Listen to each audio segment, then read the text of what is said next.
So that's why you again call the illegal occupation of temple by HR&CE. Yes, not only illegal, unconstitutional, Fraudulent. fraudulent. Because you know what? They are taking 16% of the temple revenue, saying that we are administering the temple. Who the hell are you to administer the temples?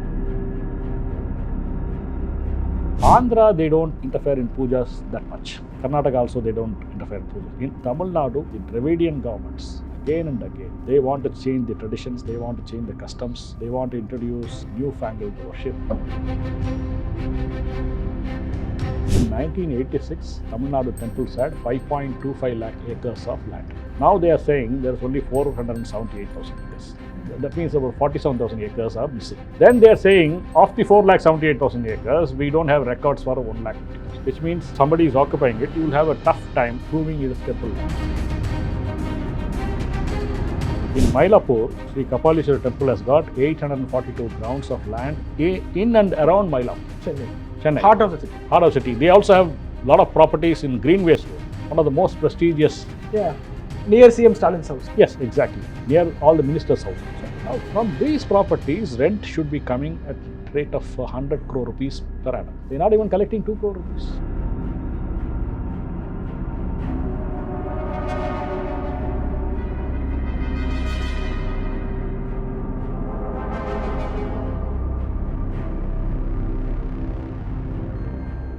Vanakkam viewers, I have seen many North Indian friends so much worried and concerned about the temples in Tamil Nadu because Dravidianism has spoiled Tamil culture like anything. The Tamil temples are in ruins now. So in order to talk in detail about temples in Tamil Nadu, we have temple activist Mr. TR Ramesh sir today in our exclusive podcast. So we welcome him to our show. Vanakkam sir.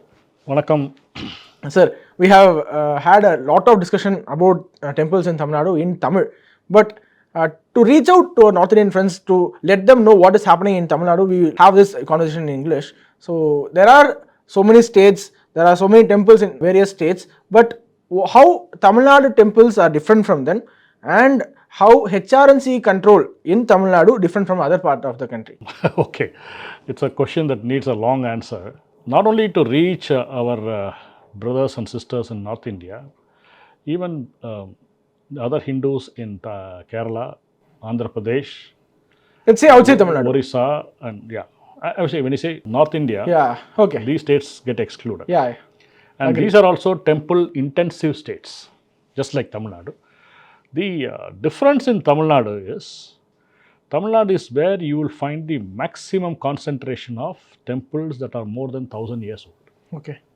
Nowhere in the world you will find such a concentration of temples which are more than 1,000 years old. We have at least 400 of them. Okay. If you take Chidambaram temple, it's 2,000 years old. Kamachi Amman temple is more than 15 centuries old.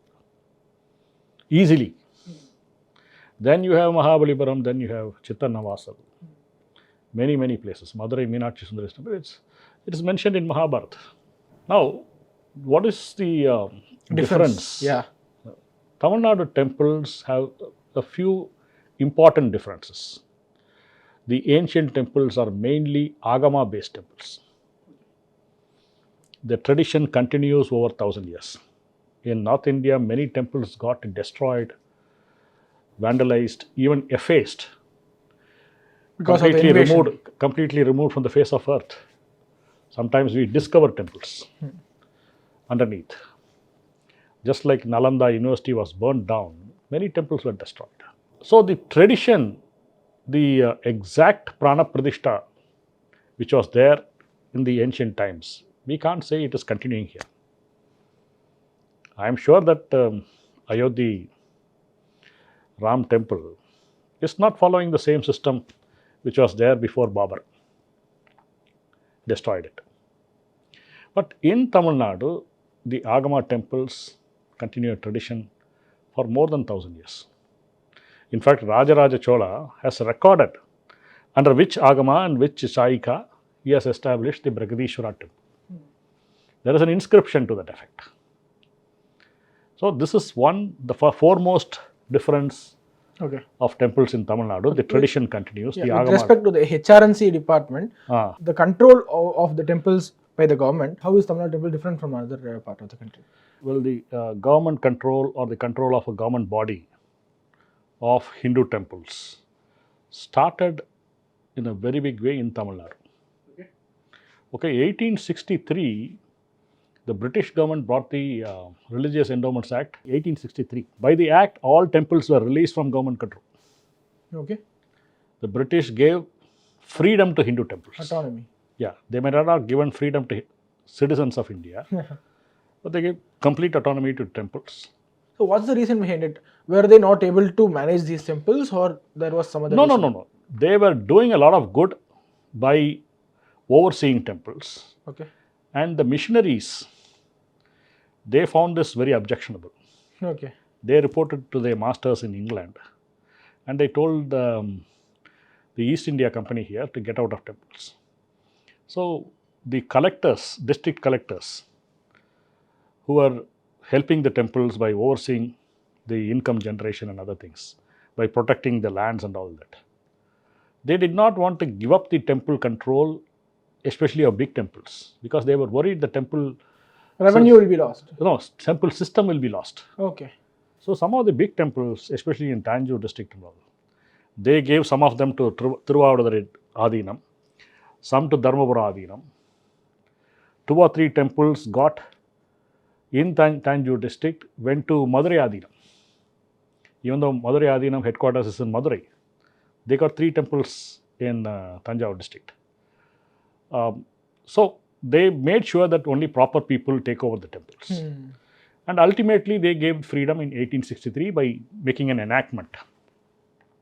Subsequent to the enactment, when 1920, when the Congress abstained from contesting elections, the Justice Party came to power. And in 1925, they gave an act called the Religious Endowments Act. And there were opposition from the people of other religions. So in 1926, they came with the Madras Religious Endowments Act 1926. It was promulgated in 1927. And Hindus, as usual, did not raise huge objections. Initially, the 1927 Act was going to take care that the endowments are properly managed and the temple income is realized and all that. But by 1935, they brought in an amendment by which temples could be notified. The effect of notification is the HRE, the Hindu Religious Endowments Board, will appoint an executive officer. Okay. To each and every temple. To the notified temples. Okay. Remove the trustees and put the executive officer in power. So this started in 1935, and by the time 1951 the new act came, there were 45 major temples under the control of the board. Madurai, Tiruchendur, Alagar Koil, Srirangam, Thiruvannamalai, Palani, all big temples came under the control of the board. And in 1947 we got independence. 1950 we became a republic with a constitution. The constitution guaranteed fundamental religious rights to all its citizens, which means the Hindus can take control of their places of worship, their charities. The Christians can do the same thing with their places of worship. The Muslims can do the same thing. The Sikhs can do the same thing. The rights were equal. There are no special minority rights concerning temples or mosques or gurudwara or churches. This, we have to be very clear on this. The minority rights are concerning the educational institutions. Nothing regarding temples. Some people think that because they are minorities, government is not controlling their places of worship. It is not so. It is not there in the constitution. Even today, they can take over, they can come with an act to take over the churches or mosques. Okay. It's possible. It's possible. Take over in the sense, they can control and regulate the administration. Audit. Yes. Okay. Very much possible, but there is no legislation. At least for waqfs, there is a legislation. The Islamic charities. For Christians, there never has been any control, government control. So 1927 Act became 1951 Act. In 1951, they created a department called HR&CE department. And by that time, they said, we will appoint trustees to the temple. At that time, the power was to appoint trustees to temples which had more than 20,000 rupees income, annual income. 20,000 is huge in 1951. Then the act was challenged. They tried to take over Chidambaram temple. They tried to take over Guruvayur temple because it was coming under Madras presidency. And there is another Venkatramana Swami temple in near Mangalore, Mulkipeta. Then they took over Udupi Sri Krishna temple. Udupi Sri Krishna temple challenged it. Chidambaram temple challenged it. Venkatramana Swami temple challenged it. But because of the agitation in Kerala, the attempt to take over Guruvayur was withdrawn. So 1951, December 13th, the Chidambaram and Shirur Mutt judgment was given by one single judgment. Okay. And the Venkatramana Swami temple judgment was given by a separate judgment. Both are 13/12/1951. Okay, but the Shirur Mutt case is famous, but not the Chidambaram case is as No. famous as... See, the Shirur Mutt case, there are two cases. One is the Madras High Court case. Okay. And one is the Supreme Court case. Okay. Okay, the Madras High Court 13/12/1951 judgment. The first part is Shirur Mutt. The second part is Chidambaram temple. Okay. And in those days, the writ petitions were just coming up. We had just obtained independence of the constitution. We were evolving. Yeah. Evolving. So the judgments cases, but the two judges who gave the judgment had foresight much better than the Supreme Court judges of 1954. Okay. They foresaw what could become the problems if government interferes. They struck down about 20 sections of the 1951 Act. Supreme Court gave life to 5 or 6 of them. Supreme Court also upheld striking down many sections. See, one set of sections is the notification sections. Okay. Before 1951, I told you 45 temples were taken over. They were taken over by notifying them, passing a GO and then appointing an executive officer. The notification provisions were contained in Chapter 6 of the 1927 Act and again Chapter 6 of the 51 Act. The 51 Act said whatever notifications already there, they will continue for another 5 years. So, Madras High Court Division Bench struck down all the sections relating to notification of temples. It said it's very arbitrary, it's unconstitutional. It also struck down a provision by which the commissioner could appoint executive officer. So, a lot of relief came to Hindus. The government went on appeal. In fact, it went on 3 appeals. The Chidambaram case was appealed separately, the Shirur Mutt case was appealed separately, and Venkatramana case was appealed separately. The Chidambaram temple case was the first to get judgment in 1954. The government offered to withdraw the notification of taking over Chidambaram temple. Supreme Court did not allow them to withdraw the notification. It recorded, withdraw the petition. It recorded that the government is willing to withdraw the notification and dismiss the appeal. The appeal for Chidambaram temple was dismissed by 5 judges, Constitution bench. To take over. The takeover was already quashed by Madras High Court. No stay order was given. They went on appeal. The appeal got dismissed. Appeal 39 of 1953. Similarly, Shirur Mutt case, appeal 38 of 1953. That was the only case which was heard in full. Venkatramana Swami case also was summarily dismissed. The government got no relief there. In Shirur Mutt, they said, we are going to dismiss the appeal, but some of the sections we want to discuss in length. So some section, especially the section 20, where the commissioner had superintendent's power over endowments, which was struck down by Madras High Court, it was revived by Supreme Court. So some sections got some life.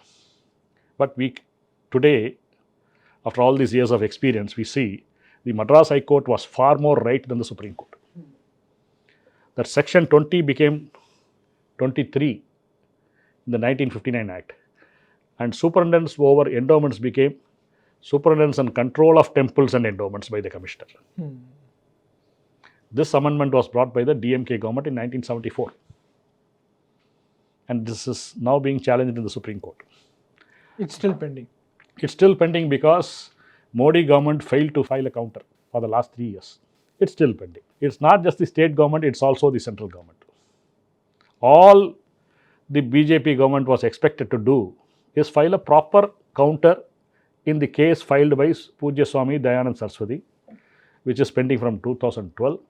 Central government was made a party by Supreme Court because there is various levels of controls in different states. You ask me, what is the difference in Tamil Nadu? Yeah. In Tamil Nadu, the commissioner may appoint an executive officer. And they have appointed. In Andhra Pradesh, the government will appoint an executive officer. Every temple will have an executive officer. That's what the law says there. Okay. So there's a huge difference. This is more notorious, the AP Act. And this is against the Supreme Court Constitutional Bench judgment in Vaidishwaran Koil case, where the Supreme Court has said you cannot appoint an executive officer without proving a case against the management. So, again, Orissa, this Puri Jagannath temple has been taken over by a special act. In Bombay, they left out many temples, but the important temples, they have passed the special acts, Pandharpur Act, Siddhi Vinayak Act, Shirdi Sai Baba Temple Act. Of course, I don't consider Shirdi Sai Baba Temple as a Hindu temple. They have, in Bombay, they control by passing special acts, they leave out all the small temples. In Gujarat, there is Somnath Temple Act and all that. They leave out thousands of temples from government control. But in Tamil Nadu, 44,000 temples are under government control. Okay. Similarly, Andhra, thousands and thousands. This is unconstitutional. The basic thing is, it is unconstitutional. Why is it unconstitutional? There are two reasons. As I said, the religious and administrative rights of religious places is given equally to Hindus, Muslims, Christians, Sikhs, and everybody. It is equal because it's a constitutional fundamental right. It is equal. Whereas the treatment by the state governments is partial, is discriminatory. Number one. Number two, Supreme Court has very clearly clarified in both the Vaidishwaran Koil Temple judgment of 1965 and in the Chidambaram Temple judgment of 2014 that you can take over a temple only if there is serious mismanagement. And you can take over only for a limited period. Now, this is one part of it. Let me take a break here and tell you. We talked about 45 temples taken over before 1951. Yeah. How many of those temples have gone back to the Hindu communities or the Hindu trustees? Can you tell me? How many? After 1951, the court ruled this is unconstitutional. So out of the 45, how many have gone back to the Hindus in Tamil Nadu? Zero. Not even one? Not even one. This is a clear contempt. This is clear contempt. This is illegal. This is violation of the constitution. This is fraud. Again, no action against it? Well, I have filed a case in 2020. The case is still pending. So can you mention those temples which have not been returned? Okay. Now, you know Tiruvannamalai Arunachaleswar temple. Very famous. Very famous temple. You know Meenakshi Sundareswar temple in Madurai. You know Dandayadapani Swami temple in Parani. You know Sri Ranganath Swami temple in Sri Rangam. You know the temple tower, which is the Tamil Nadu government symbol. Sri Velliputtur. Like this, 45 temples. All major big temples. All big temples at that time. Temples which had huge income. Temples which had huge properties. They were taken over. And till date, they have not gone back to the Hindus. So, in 1951, the Act said these notifications will continue for 5 more years. So, these temples you mentioned, like Srirangam, Srivilliputtur, Tiruvannamalai, all were ruled out by the Supreme Court and ordered the government to evacuate the temple. See, what the Supreme Court did not say that. Okay. What it said this, the orders by which these temples were taken over, they were declared illegal. Should not be under government control. Exactly. That's the meaning. Okay. So government did not go out. In fact, they did something as if nothing happened. After 5 years, in 1956, they renewed the notifications for another 5 years. Which notifications were renewed? Those notifications which were nullified by Supreme Court were renewed. So at that time, the pontiff, the Matadipati of Dharmapuradinam, who had a large endowment in Thiruvarur Tyagaraja Swami temple, he challenged it. Madras High Court said, go and make this submission before the commissioner. This is like complaining about Duchasana to Duryodhana. So the Matadipati, he was very wise. He is known as Kailai Gurumani, that means the guru who went to Kailas in those days. He filed a case in Supreme Court. The case took a lot of time, considerable time. And in 1965, Supreme Court struck down the GO, which renewed this 45 temples notification. Again. So 1951, Madras High Court struck down. 1954, Supreme Court struck down. 1956, GO was struck down by Supreme Court, 4 judges in 1965, 10th February 1965. There's a saying in Tamil, the thief stung by a scorpion keeps quiet. He cannot shout. If he shouts, he'll get caught. But what about the Hindus in Tamil Nadu? They were like blissfully ignorant. So that's why you again call the illegal occupation of temple by HR&CE. Yes, not only illegal, unconstitutional. Fraudulent. Okay. Because you know what? They're taking 16% of the temple revenue, saying that we are administering the temples. Who the hell are you to administer the temples? That's the question that should be raised by Hindus. Okay. I heard that Tamil Nadu temples and the HR&CE department is a controlling authority, but in other states it's a regulatory authority. Is it? No. The southern states, they are all controlling. In Kerala, as per the act, they do not usually interfere in the religious matters. In the religious matters, the tantri or the chief priest, his word is the final. Here they interfere in the religious matters also, even though the HR&CE Act does not give them any power, any authority to interfere in religious matters. In the agama, puja, punaskaras, everything. Nothing. No power is given.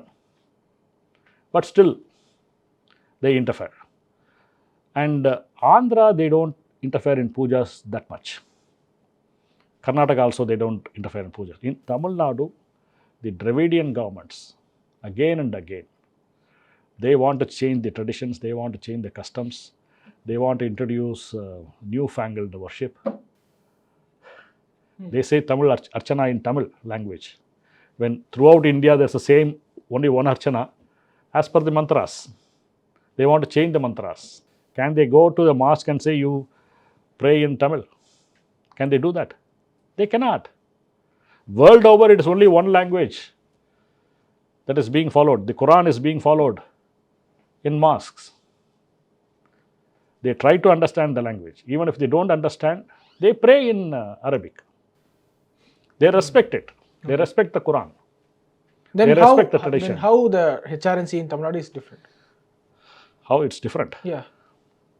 One is they're controlling temples by fraud. Okay. Second is they are interfering in matters that are religion. I'll give you 5 major violations. Sure. One is the interference in the religious part, saying Tamil Archana, Tamil consecration, you do this, you create new worship patterns and all that.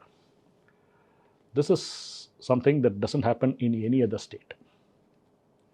Second is the non-protection of the immovable properties, the landed properties of temples, and non-realization of the income from. In 1986, Tamil Nadu temples had 5.25 lakh acres of land. Now they are saying there is only 478,000 acres. That means about 47,000 acres are missing. Then they are saying of the 4,78,000 acres, we don't have records for 1,50,000 acres. Which means if somebody is occupying it, you will have a tough time proving it is temple land. That is one thing. Now, Besides this 4.78 lakh acres, there is 30 crore square feet of sites. Sites are vacant lands within town or village or city. Then you have 22,600 buildings. Now, from all these properties, immovable properties, the HR&CE department should easily realize 6,000 to 7,000 crores per annum as rent. Now, 6,000 crore they should realize. How much they realize? 200 crores. Okay. Loss to the temples, loss to Hindu temples is about 6,000 crores a year. In 10 years, it is 60,000 crores. Yeah. Huge amount. Now, From rent alone. From rent alone from the immovable properties. Then there is darshan tickets, then there is abhisheka tickets, and so many other rent income possibilities. Now, take Christians for example. What do they do with the income they realize in their place of worship? Churches build hospitals, schools, colleges, institutions where they teach a lot of things. They create employment opportunities. They do a lot of positive things. With 4,78,000 acres of Hindus, how many schools we can do? You don't even have to take temple money. You just tell a philanthropist or an educationalist, why not you start a Hindu school here? We'll give you land at concessional rate, or we'll give you land at the market rate, but 15% of the seats you should give for temple related children. We will consider, instead of 0.3% as a rent, we will make it 1%, 0.1%. These are all possibilities. And if you give a lease for 15 years, a lot of people are willing to come. Why should Hindus send their children to expensive schools, to schools run by people of other religion? Non-protection of land and non-realization of income. Huge loss, 60,000 crores in 10 years. The third is the inefficient, corrupt manner in which the temples are run. Now, if you're not realizing 6,000 crores, you're realizing 200 crores, immediately you will know there is a lot of corruption there. Even today in Tiruchirappalli, we have this Taimana Swami temple. Yeah. Some of the lands are being collected only 4 rupees per acre. Even today. Per month? Per annum. Per annum, okay. In Mannargudi, about 30 paise per square foot is being collected as rent per month, which is like 0.001% of the value to be collected. And 842 grounds. HR&CE collects it. HR&CE collecting. Yeah. In Mylapore, Sri Kapalishwara temple has got 842 grounds of land in and around Mylapore.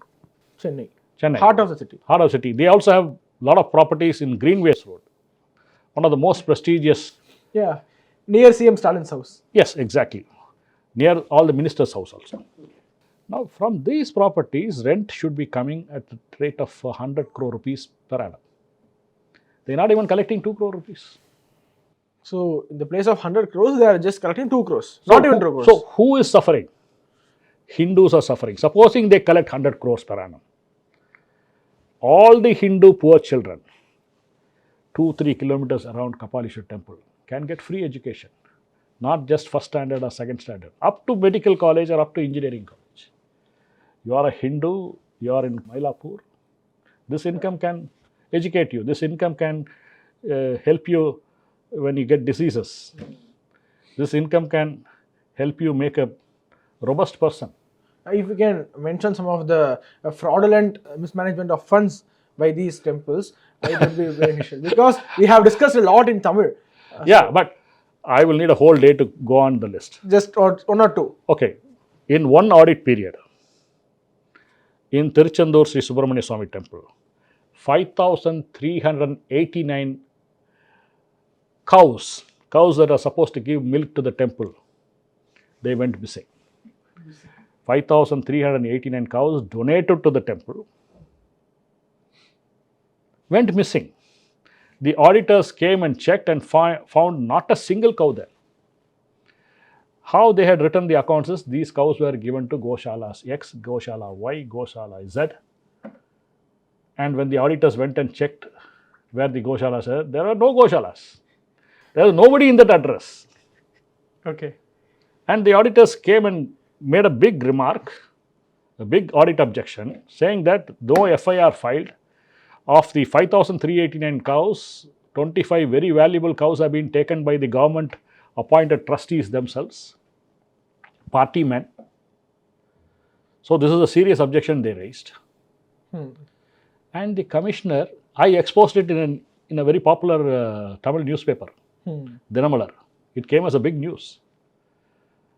And after it became news, the commissioner saying, we did not keep proper records of the goshalas. That was the only mistake.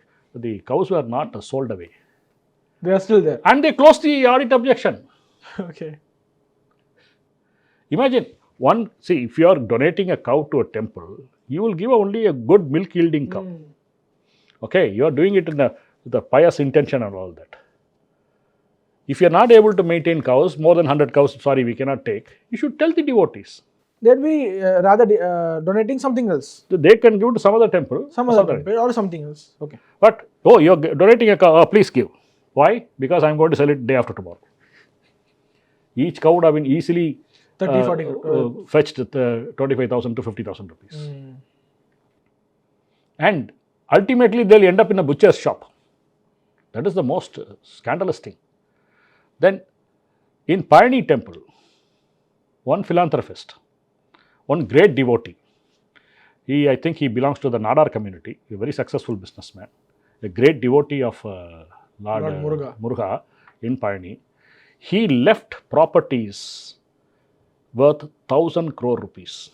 He himself? He himself. Alone, okay. 1,000 crore rupees, he left it in a will. And somehow the will got altered in the Kodaikanal sub-register office. The properties never reached Payani Devasthanam. And this has been a very serious audit objection made by the auditors of the temple. Properties worth 1,000 crores donated to the temple never reached the temple. Was it investigated or again closed? Closed. If it was investigated, so many things would have come out. And in one particular temple, Koppudai Nayagi Amman temple near Karaikudi, the executive officer who was functioning there, he stole jewels worth 80 lakh rupees. 80 lakh, okay. 80 lakhs in those times. In 10 years ago, 15 years ago. Okay. Now the commissioner of HR&CE, he should have ideally filed a FIR. Yeah, that's the procedure. That's the procedure. Jewels missing, stolen. So give a police complaint. Police will take over the investigation. Instead, he is writing to the very same EO and saying, please give an explanation why these jewels are missing. Till now, no FIR filed. No FIR filed. No jewels recovered. So this God is gone. Eh? God is gone. Gone means gone forever. Yeah. Shameful procedures. Elsewhere, they will, see, I worked in an international bank. Supposing I was handling cash and in the cash, let's say 1 lakh rupees is missing. I could have made a mistake and given to the customer extra money, or I could have collected less money. It will be my responsibility to make it good. Correct? You have to settle. Whether I stole it or not, I'll have to settle it. This is the first thing. Supposing it turned out that I've actually stolen. While I was doing my duty, I have taken away 3 or 4 lakhs and not given credit to the customer. You think the bank will leave me if I put back the 4 lakh rupees? No. They cannot. If they leave me, Reserve Bank of India will question them. They will have to necessarily file an FIR. This doesn't happen in HR&CE at all. You know, when the former IG of police, Pon Manikavel, he recovered some 200, 300 temple artifacts. He requested HR&CE officials to come and identify those artifacts. And from which temple it was stolen? Which temple it was stolen. Of the 250 or 300 artifacts. It was the Murti of the temple, right? Murtis of the temple. Yeah. You know how many they identified? How many? 0. Not even one. Not even one. Because if supposing they identified 10, saying this belongs to X temple of this district or this town, and this belongs to Y temple of this town. Where is the FIR? Where is the FIR? doesn't exist in the first Yeah. place. Sir. In fact, IG Pon Manikul has made a very big accusation that many of the murtis in the icon centers where they are supposed to be safeguarded, they are all fakes. Till date, there is no inspection, no by experts. Let's say if this same happens in some other state, this won't be the state. Like there will be an FAR at least. I don't Do you know. believe? I don't know. But in Tamil Nadu, the maximum loot has happened. Similarly, in Bihar also maximum loot has happened. Bihar, people were not keeping proper records. But there were many, many ancient statuaries, icons, etc., etc. And in Rajasthan also a lot of stolen valuables are there. It is a organized racket across India. But it's a huge thing in Tamil Nadu. Do you think it's state sponsored? I don't think it's state sponsored, but you get this doubt because the state, whether it is ADMK or DMK, they did not support Pon Manikyavelji's investigation. In fact, they were very keen to remove him from the special task force. That raises a lot of doubts. Second, a person who's accused of stealing temple icons and who was on bail, he is given Padma Bhushan by the central government while he is on bail. What a shameful state of affairs. If ADMK and DMK are like this, what did BJP do? They gave Padma Bhushan to an accused while he is still being accused. Supposing he is exonerated, they could have given a Padma Bhushan for whatever reason afterwards, but not while he is on bail. The most shameful state of affairs. And the fourth big violation is the so-called renovation of temples. Okay. As I told you, in Tamil Nadu there are temples, More than temples, 1,000 years old. Then there are thousands of temples, at least 8,000 temples which are more than 100 years old. These are all heritage temples. These heritage temples, you cannot do renovation. The Act says you cannot do renovation. The Act says you can do preservation and maintenance. Okay? Now, these people go build Annadana halls inside the temples. They build auditoriums inside the temple. They change the structures. They demolish mandapams. They construct new mandapams. They repaint the murals. This is horrible because let's say somebody stolen temple hundi money and it can be compensated. We can catch him, recover him and all that. Supposing some land is sold away or encroached, we can recover it. If they are doing some violations in the pujas, we can do prayaschitta pujas. But if an inscription is broken, if a mural is effaced, if an icon is stolen, if a mandapam is destroyed, it's gone forever. You can never bring them back. So heritage is lost. Heritage is lost. Aesthetic value is lost. History is lost. This is what they did. They did sandblasting and jet water blasting in Kumbakonam. Tiruvannamalai. In Kumbakonam, one of the early Chola temples, there are only 4 early Chola temples. Nageshwaran temple, there were about 60 Ramayana panels, 4 by 6 inches. Beautiful Ramayana panels, intricate carving.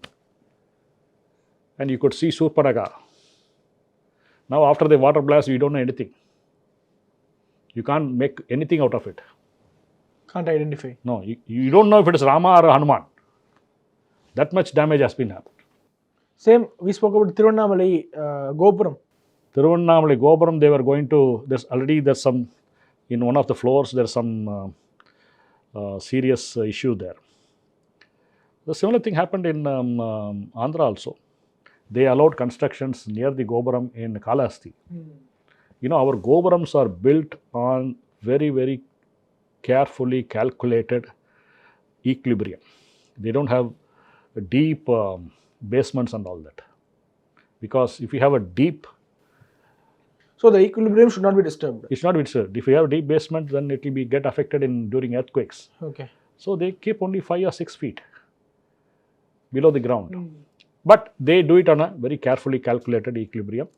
And if you do any constructions nearby, if you build a lodge, if you sink a bore well next to it, or if you close a water body, or if you open a water body, Okay. these gopurams will be affected. The 500-year-old gopuram in Kalahasti temple, constructed by Vijayanagara king, it collapsed. Same thing could have happened to Arunachaleswara temple. They wanted to build some 150 shops, 200 shops. Luckily, we approached the court on time, and the court gave a stay order immediately. If it has been delayed, then Then we don't know what kind of damage would have happened. okay. So these are the four things. And which, in Madurai, they kept shops inside the temple, and most of the inside shops temple premises. inside the temple premises, and Yeah. most of the shops were not run by Hindus, and they were selling anything from balloons to mobile phones, not temple articles, Not paying rent to. not puja articles. No, they were paying rent to the executive officer or to the temple. I don't know. Maybe they paid 100 rupees to the temple and 1,500 rupees to the executive officer. I don't know. But one ancient mandap, it got burned completely. Veera Vasantarayar Mandapam with intricate carvings. It was burned down. The fire accident happened in 2018. And Madurai is one of those 45 temples where the executive officer is functioning by fraud from 13th December 1951. So more than like 70 74 years. years. More than 70 years. I got an order in 2020 from the Honorable Madras High Court, Madurai bench, that the executive officer is continuing illegally in Palani temple. Have they gone out of the temple till date? Okay, I want you to answer my question, like people's question, which is prevalent in the society now. Now, let's say the government is out of the temples. Temples are free from the government clutches. Who will you hand over the temples to? Who were the temples taken over from? People, definitely. Not people. They were specific peoples.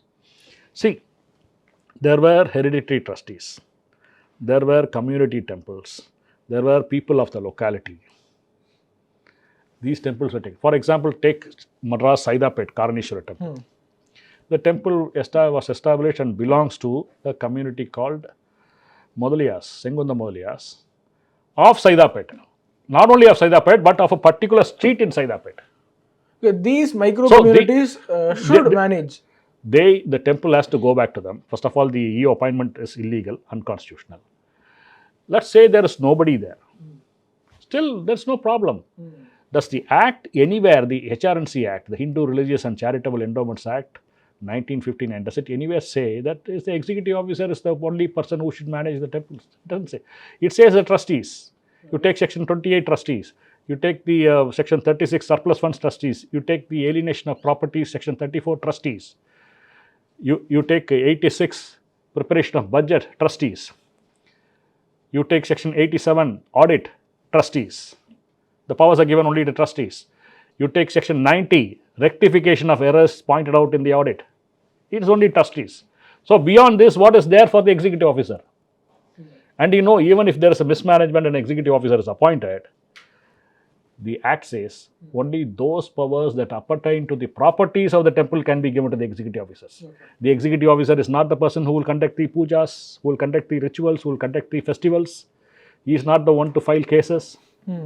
I have heard another narrative which is prevalent among the Dravidian ecosystem now. They say that in olden days, kings were controlling the temples and now the government is controlling. So in those times, kings... Like many other narratives of the Dravidian system, this is also a false narrative. The kings never controlled the temples. The kings built the temple. And before the consecration of the temple, for the very first time, the kings will hand over the temple to the local community the previous day of the consecration. They will pour water, they will make a prayer, and they will make a prayer to the locality also, saying that this temple should be taken care of by you. I have built this temple by the grace of the God. This temple, this generation and coming generation should take care of this temple till such time the sun and the moon are there.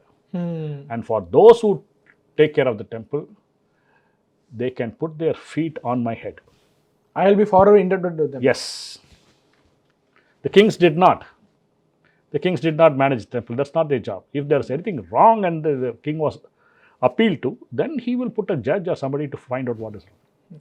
Again, the Dravidian ecosystem narrative also states that the Brahmins want to take over the temple, so they want to extend their dominance over these temples, so they want the government to be out of the temple. So what's See, for anything and everything, blaming Brahmins is a easy answer for the Dravidian system. Now, how many temples belong to Brahmins? Where Brahmins are the only trustees. You take 44,000 temples, not even 400 temples will belong to Brahmins. Okay? The temples were always run by trustees who were not Brahmins. The majority of them, the 90% of them, or more than 90% of them, they were not Brahmin controlled. The Brahmins are the chief priest or the priest in the Agama temples. And there are only 8,000 Agama temples. The rest 30 or 36 or 1,000 temples are non-Agamic temples. There are pujaris who belong to different castes. There are even Dalit priests. There are fishermen priests. How will it be the Brahmin control? Why are you taking over temples where pujas are offered by fishermen? Why is the HR&CE department controlling temples where the puja is done by Chettiars? Okay. So actually, in this episode, we have detailedly discussed about the state of affairs in Tamil Nadu, especially in temples. So let us open our comment section to the audience. So let them ask their questions to you through the comment section. We will discuss it in our next episode. Is it okay with you? That's quite okay, because I feel that a lot more new set of people are going to listen to this talk regarding temples, and especially temples in Tamil Nadu. Obviously, they'll have a lot of questions, and we should welcome them. If you have any question, please do drop them in the comment section.